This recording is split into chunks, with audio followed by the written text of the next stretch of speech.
I got the whole movie downloaded on my phone. I watch it pretty frequently. Taking, keep it up. So this whole thing, throughout the whole video, he had so many temptations. Brock, the whole time, wanted to quit. He was done. He didn't think he could go any further. He didn't think he was going to be able to make it, but he kept fighting through it. He kept on going. He kept on going until he didn't have anything left. The other thing is you have to keep on fighting through the burnout, through the times where you say, I don't want to get up this morning. I don't want to roll out of bed and go to work. I can't do it anymore. I'm tired of this. I don't want to see those people because I'm not going to be able to make it. They annoy me. I don't want to be here anymore. I don't want to go to church. I don't want to hear God's word. I don't want to go make a difference. I don't want to volunteer. I don't want to be here anymore. I don't want to live. I wish I would die just so I could get some peace. That's how it gets sometimes. Sometimes you're burnt out on life. You're burnt out on religion. You're burnt out on everything. But you know what? You got to keep on going. You got to get up every single day. You got to continue grinding. You got to keep on moving. Despite all the world, all tells you not going to be able to make it. You got to keep on going. Despite your own body telling you can't make it.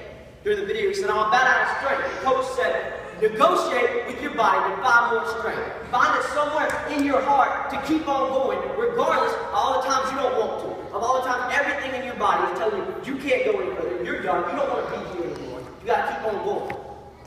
Sharks. Sharks are born swimming. It's because if they ever stop moving, they'll die. That's how you have to be when it comes to approaching your goal. When it comes to doing whatever you want to do in this life. You have to keep on going, keep on moving, keep on fighting. You can't ever let the situation tell you that you can't keep on going. I hate lazy days. I hate days where I get out of bed, and as Pastor Don says, I don't even make my bed that day. I hate that, and my mom's in the back sitting there, you don't make your bed anymore, what are you talking about? But I hate days where I don't accomplish anything, where I watch TV all day, because I feel like I have not made myself a better person. I haven't gotten any closer to my goal. I haven't made this world a better place. I haven't done anything for anybody. I haven't improved anything. Those are the days where I feel I'm at my lowest, because I have been burning. I'm not going any further.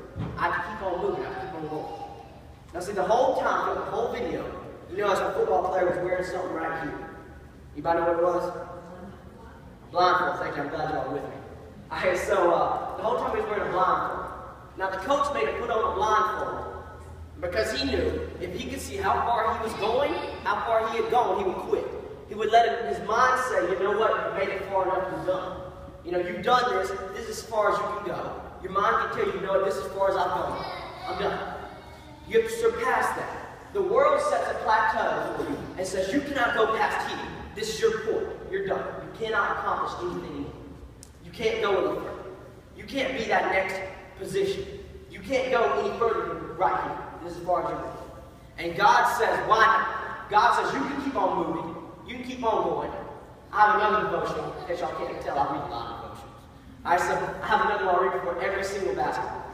And I just, I flip over to a random page like, dear Lord, please let this be what I need to hear. There, always is.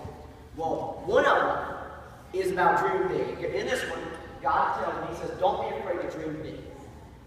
So that's the big thing. I've always been a dreamer. I've always said, I'm going to do this, or I'm going to do that. And everybody looks at me like I'm crazy. There's no way you can accomplish that. You're too short.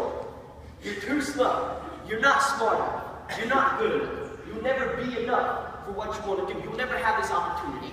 You're not ever going to make it. You're not going to be able to accomplish that. That's the world telling you this is far you can go. You can't be anything better than this. This is what we said is acceptable for you. It's acceptable for your kind. You're not going to make it. You're not going to pass this. This is your plateau. You're going to be happy here. You're done. And I say, no, I'm going to be up here. I don't care what you say. You got to keep on going. You got to keep on fighting. You got to take and continue to improve. You can never be happy with where you're at because there's always something better you can be doing. There's always some other way you can improve this world and improve your life.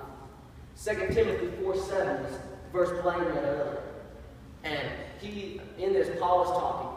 And Paul is saying, I have fought the good fight. I have finished the race. I have kept the faith. Now, Paul was a Christian. Paul was a persecuted Christian. Paul had a hard life. He was persecuted, made fun of, arrested multiple times. He was always in jail. Common criminal. He was shipwrecked on an island. He wasn't supposed to make it out. And throughout the whole time, he continued praising God. And he kept on working. He kept on trying to make himself a better person, make the church better, make this world better than what it was when he came here. At the end of his days, when he was writing this. He said, I have fought the good fight. I have taken and done the best I can in this life. I have finished the race. I'm going up to heaven. I ran the race. I did what I could. I kept the faith. I stayed the course. I never gave up. I stayed a Christian. I kept on working. And that's how I think it should be at the end of your days. I believe when you go up to heaven, you should be able to look at God and he says, Matt Chisholm, do you have any regrets for what you've done on earth? I should be able to look at him and say, no, I don't, God. I gave it everything I had, 110%, fought just as hard as I could. This is what happened. Every single thing I did made me who I was, made me a better person, made me what I was, did everything that I could. It was all I had. That's how it should be. You should always have no regrets. You should be able to tell the Lord at the end of the day, God, I did everything I could. I thank you for helping me. I thank you for letting me know. I never took a day off. I never stopped improving. At the end of your day, you should be able to say, I left this world a better place than what I came into it as. This world is a better place now because I chose to make a difference. Because I chose to continue to help. Because I chose to improve something.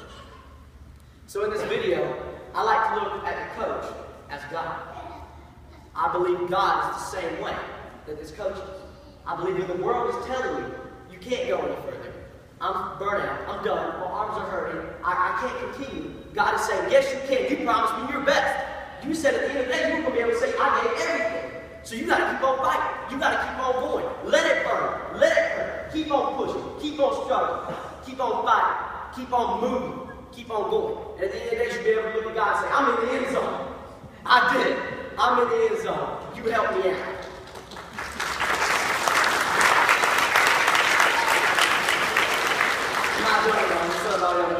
I was thinking something else might be excited for that. But no. So the trick is not being afraid to fail. You can't ever be scared and say, oh, you know what? I'm not going to be able to make it. You know, I'm not even going to try. In the Bible, God says 365 times, do not fear. That's one prayer. Every single day of the year. I'm pretty sure he did that on purpose. Just saying. So all you have to do is trust that God has a plan. The Bible says, all things work out for good for those who love him. So you have to continue focusing on that. It might not work out in the way that you intended to. It might not work out the way you had planned, but it will work out something better. In the Bible, it also says that every man makes a plan, but only God's plan will happen. Somebody else, I don't know if it's in the Bible or if somebody else just says it. It says, man makes plans and God laughs. He laughs because this man's plan, he says, I'll make it here. And God says, no, I'm going to bring you here. I'm going to have you up here. You might think this is as good as you can be. But no, I'm going to have you here. It might not be by worldly standpoints. You might be like, oh, I'll make $1 million. Like, God's like, no, you're not going to do that. You're going to work a minimum wage. But you're going to be out there improving lives daily. God says, this might be your plan. This is mine. Mine's better. This is what we're going on. So, it may not work out the way you planned it to, but it will work out the way God wants it. Now, this isn't a cop-out. This isn't saying, you know what, you can stop working, God's going to take care of it. It doesn't work like that. You have to keep on going. You have to work just as hard as you can and trust in God to deliver. You have to trust in God to bring it all home, to make it work out the way he wants you to. There was a parable about drowning men. There was a flood or something or another. For some reason, this guy's drowning. That's all I know. And so he's drowning. Well, a boat comes by and says, hey, get the boat. Come on, man, we'll save you. He's like, no, don't worry about it. I'll save you. 2 more boats came by and said the same thing. Then he drowned. So he goes up to heaven and tells God, he's like, why didn't you save me? He goes, I sent 3 boats. I gave you 3 different opportunities. You weren't willing to climb out of your situation and make something better. You weren't willing to take up the opportunity I gave you. So you have to continue to work and fight and just trust that God will deliver. And so the last, 2 more things I have to say. Don't worry, guys, we're almost done. My dad, he used to tell me all the time, he still tells me, have faith that it's all in God's hands and work like it's all in yours. You have to have faith that God's going to take care of it. But you have to be out there and be willing to go and make something happen for yourself. You have to be willing to improve your status and trust that God will deliver for you. In closing, I'd like to tell you a parable about 2 farmers. So actually, I got this off that movie too. I'll tell you about that movie. So first, there was 2 farmers and they both really needed rain. They both prayed to God to bring the rain. Now one of them went out and sowed his fields and prepared it. The other did not. Which one had more faith in God?